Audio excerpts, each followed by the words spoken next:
going on, everybody? My name is Ben and welcome back to the 2019 Eggplane Group build. We're here with the F-16 and today we're going to be finishing off this amazing little aircraft. So we're going to start off here with the custom base that we're going to be airbrushing. I've got some light blue and some native black. We're going to be painting a very custom dial that's going to go down on top of our base. So let's cue up that time lapse and let me show you what I'm planning, and hopefully you guys dig it as much as I do. Let's do it.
And as you can see, I have tried to airbrush my own custom designed artificial horizon.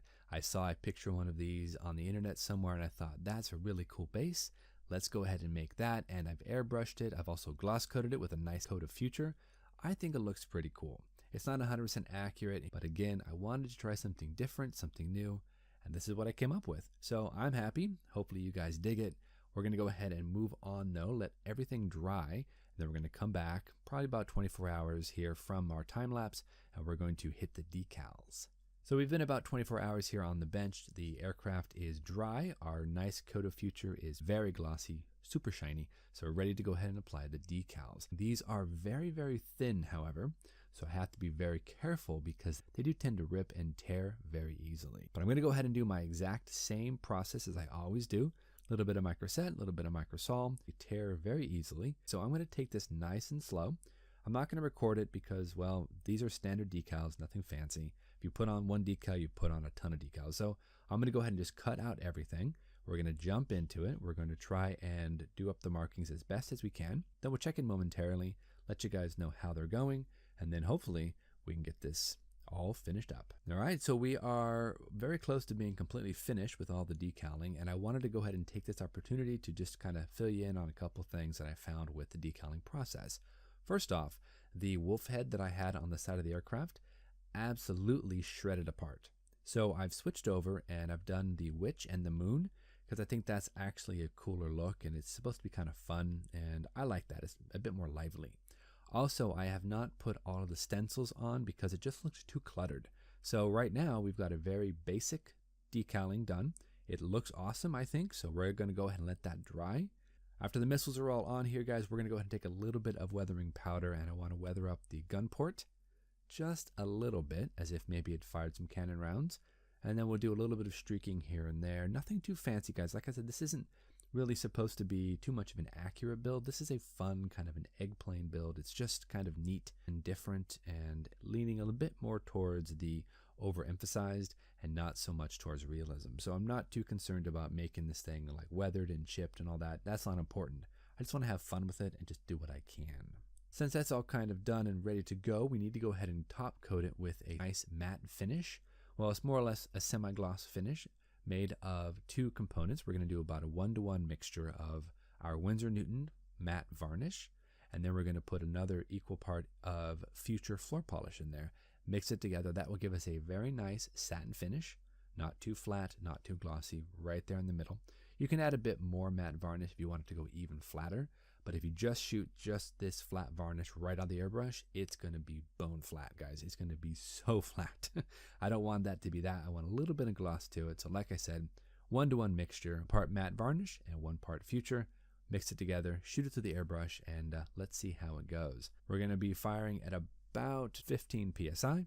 So let's go ahead and just give it a shot, see what we can do.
Alright everybody, so let me go ahead and show you guys the finished product here on our 2019 eggplane group build, the F-16 eggplane.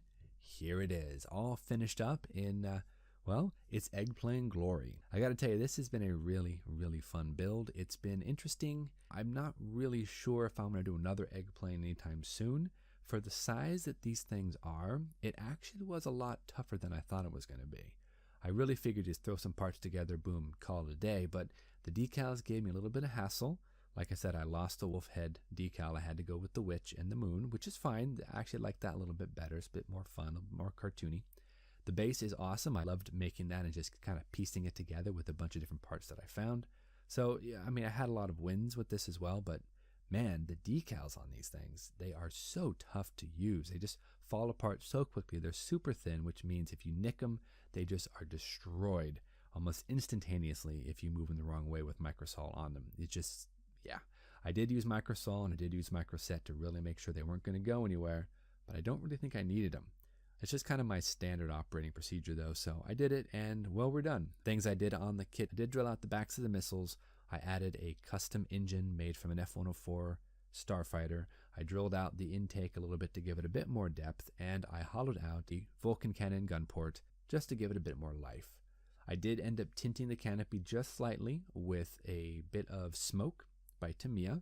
That gave it a bit of a tint, nothing too crazy. You can still see through it. The pilot is in there, painted up. I did go ahead and create that bent rod there out of 16 gauge wire. Nothing too fancy, drilled it into my custom base. I've got that base all airbrushed up like an artificial horizon, so we are pretty much finished. Before I leave you for today, let me go ahead and give a big shout out and thank you to Charlie Mack and Munchkin Modeling Men for hosting this really fun, very cool group build. And thank you to each and every one of you for sticking it out and watching it with me. I know it's only 3 episodes, but I had a lot of fun. and I'm hoping you guys enjoyed the ride. So until the next episode, you know the drill. Go out there, get yourself some bench time, have some fun, build something cool, and we'll see you back here on the next episode of Ben Builds. Thank you so much, everybody. We'll see you soon.